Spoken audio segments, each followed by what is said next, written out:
Good morning class. आप सभी आपकी ज्ञान सागर की पुस्तक निकाल लीजिए। अध्याय 7 अपना काम स्वयं करो। ये अध्याय हमने कल की वीडियो क्लास में पढ़ा था, ठीक है, जिसमें 4 दोस्त जतिन, नकुश, दक्ष और श्याम, इनकी ये कहानी है जिनकी गर्मियों की छुट्टियां पड़ी होती है और जिससे वो बहुत ज़्यादा खुश होते हैं। और फिर उन 4 में से नकुश, दक्ष और श्याम, ये तीनों क्या एक नियम बनाते हैं कि हम रोज़ शाम को 2-3 घंटे बैठकर अपना होमवर्क किया करेंगे डेली और बाकी समय खेला करेंगे। लेकिन जो इनमें जतिन था वो अपना काम खुद नहीं करता था और वो अपना होमवर्क अपनी दीदी से करवाता था। और हमेशा की तरह इस बार भी जतिन ने सोचा कि इस बार भी मैं दीदी से अपना काम करवा लूँगा, लेकिन इस बार दीदी के हाथ में चोट लगने की वजह से वो उसकी हेल्प नहीं कर पाई। तब जतिन को समझ आया कि अगर वो अपने तीनों दोस्तों के साथ समय पर थोड़ा थोड़ा होमवर्क अगर करता तो आज इतना सारा होमवर्क उसको एक साथ नहीं करना पड़ता।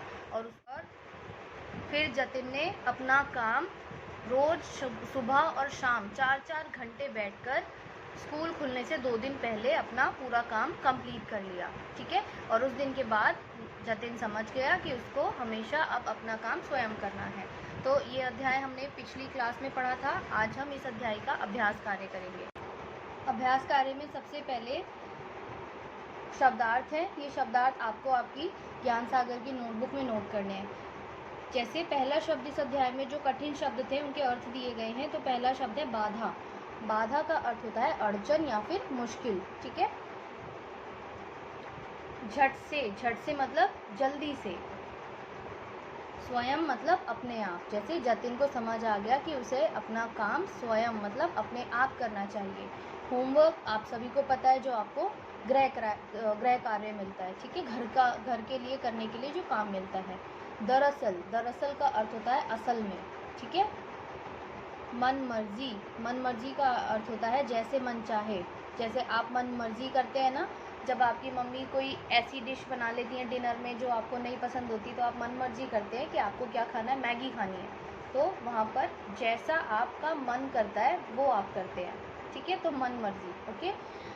मजबूरन का अर्थ होता है मजबूरी से। जैसे कभी कभी मम्मी आपकी बातों में नहीं आती और आपको मजबूरन वो सब्ज़ी खानी पड़ती है जो आपको नहीं पसंद, तो वो आपकी मजबूरी हो जाती है, ठीक है। तो आप ऐसे एग्जाम्पल से समझेंगे तो आपका अर्थ और अच्छे से क्लियर हो पाएगा। देखिए आपने क्या जाना। सही विकल्प पर सही का चिन्ह लगाइए। पहला प्रश्न है, बच्चे खुश क्यों थे? छुट्टियों के कारण, मिठाई के कारण या दोनों? बच्चे छुट्टियों के कारण खुश थे, ठीक है, छुट्टियों के कारण। अगला है, होमवर्क करने के नियम में कौन शामिल नहीं था? कौन शामिल नहीं था? श्याम, दक्ष या फिर जतिन? होमवर्क करने के नियम में जतिन शामिल नहीं था क्योंकि वो अपनी दीदी से हर बार अपना होमवर्क करवा लिया करता था। बच्चों ने रोज़ कितने घंटे होमवर्क करना निश्चित किया? मतलब उन्होंने कितने घंटे होमवर्क करने का डिसाइड किया था? 1-2 घंटे, 2-3 घंटे या 3-4 घंटे? उन्होंने 2-3 घंटे रोज़ शाम को बैठकर होमवर्क करने का निश्चय किया था, ठीक है। जतिन हर बार अपना होमवर्क किससे कराता था?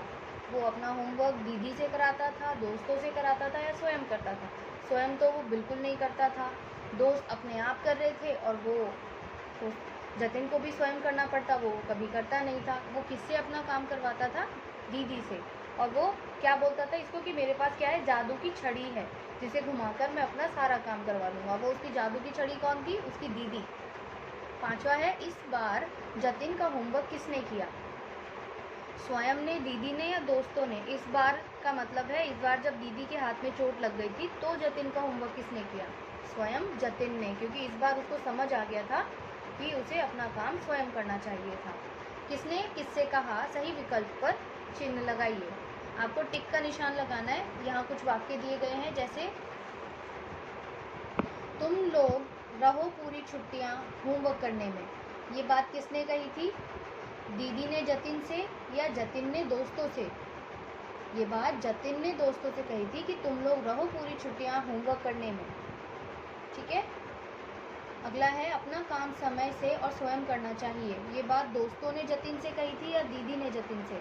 ये बात दीदी ने जतिन से जतिन को समझाते हुए कही थी कि अपना काम समय से और स्वयं करना चाहिए। तीसरा है अब से मैं अपना काम हमेशा स्वयं ही करूँगा। ये बात दक्ष ने दोस्तों से कही थी या जतिन ने दीदी से?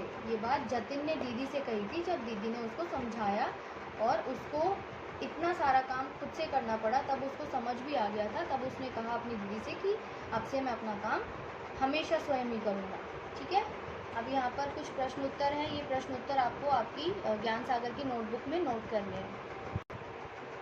पहला प्रश्न है दोस्तों के क्या नाम थे, वे खुश क्यों थे?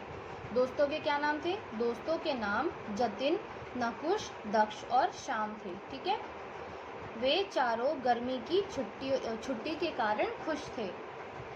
दूसरा प्रश्न है होमवर्क के लिए किसने और क्या नियम बनाया? होमवर्क के लिए किसने और क्या नियम बनाया था? नकुश, दक्ष और श्याम ने नियम बनाया कि वे रोज शाम को 2-3 घंटे बैठकर होमवर्क करेंगे और बाकी समय खेलेंगे। ठीक है, ये तीनों दोस्तों ने नियम बनाया था। तीसरा प्रश्न है जतिन का होमवर्क कौन करता था? जतिन का होमवर्क कौन करता था? जतिन का होमवर्क उसकी दीदी करती थी। प्रश्न 4 है कि इस बार जतिन ने अपना होमवर्क स्वयं क्यों किया और कैसे किया? इस बार जतिन ने स्वयं कैसे किया अपना होमवर्क? दीदी के हाथ में चोट लगने के कारण जतिन ने अपना होमवर्क स्वयं किया। इस बार दीदी जब दूध लेने जा रही थी तो उनको एक गाड़ी ने आकर टक्कर मारी जिससे उनके हाथ में चोट लग गई। ठीक है, वह सुबह शाम, और फिर ये तो हुआ कि उसने स्वयं कैसे क्यों किया, रीज़न क्या है, उसकी दीदी के हाथ में चोट लग गई थी। और कैसे किया, वह सुबह शाम 4-4 घंटे काम करने लगा और स्कूल खुलने के 2 दिन पहले ही उसका काम पूरा हो गया। ठीक है, आखिरी प्रश्न है जतिन को क्या समझ आ गया था? इस बार जतिन को क्या समझ आ गया था? उत्तर है जतिन को समझ आ गया था कि अपना काम स्वयं करना चाहिए। ठीक है।